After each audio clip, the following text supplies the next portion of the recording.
Trust എന്നത് ഒരു ബിൽഡേഴ്സിൻ്റെ കേസിൽ ബിൽഡേഴ്സ് പ്രൊജക്റ്റ് ചെയ്യുമ്പോൾ വളരെ ഇമ്പോർട്ടൻ്റ് ആയിട്ടുള്ള കാര്യം തന്നെയാണ്.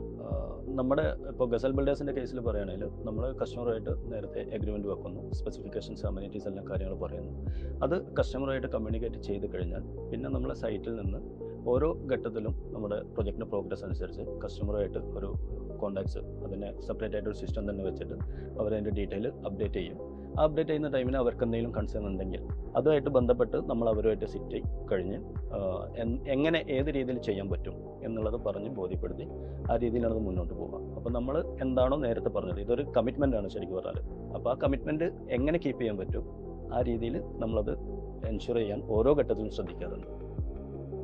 ഗസൽ ബിൽഡേഴ്സ് നമ്മൾ ക്വാളിറ്റി അതുപോലെ കൺസ്ട്രക്ഷൻ സ്റ്റാൻഡേർഡ് ഇത് അഷ്യൂർ ചെയ്യുന്നതിന് വേണ്ടി നമ്മൾ ചെയ്യുന്നത് നോർമൽ നമ്മുടെ ആർക്കിടെക്ചർ ഡ്രോയിങ്സ് അതുപോലെ സ്ട്രക്ചർ ഡ്രോയിങ്സ് ഇതിൻ്റെ കൂടെ ഒരു സ്പെസിഫിക്കേഷൻ നേരത്തെ തന്നെ മെൻഷൻ ചെയ്യും. ഇപ്പോൾ സ്റ്റീലിൻ്റെതാണെങ്കിലും അതുപോലെ സിമെൻ്റ് ആണെങ്കിലും ഏത് ഗ്രേഡ്, സ്റ്റീലിൻ്റെ ഗ്രേഡ്, അതുപോലെ ഓരോ മെറ്റീരിയലിനും പറഞ്ഞിട്ടുണ്ടാവും.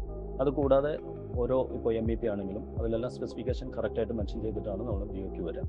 അപ്പോൾ അതിൽ എത്രത്തോളം അത് ഓരോ മെറ്റീരിയലും സൈറ്റിൽ വരുന്ന ടൈമിൽ അത് ചെക്ക് ചെയ്ത് അത് ആ സ്റ്റാൻഡേർഡ് വെച്ചാണ് എന്ന് ഉറപ്പ് വരുന്നതിന് ശേഷം മാത്രമേ അത് നമ്മൾ പ്രൊജക്റ്റിലേക്ക് യൂസ് ചെയ്യാറുള്ളൂ.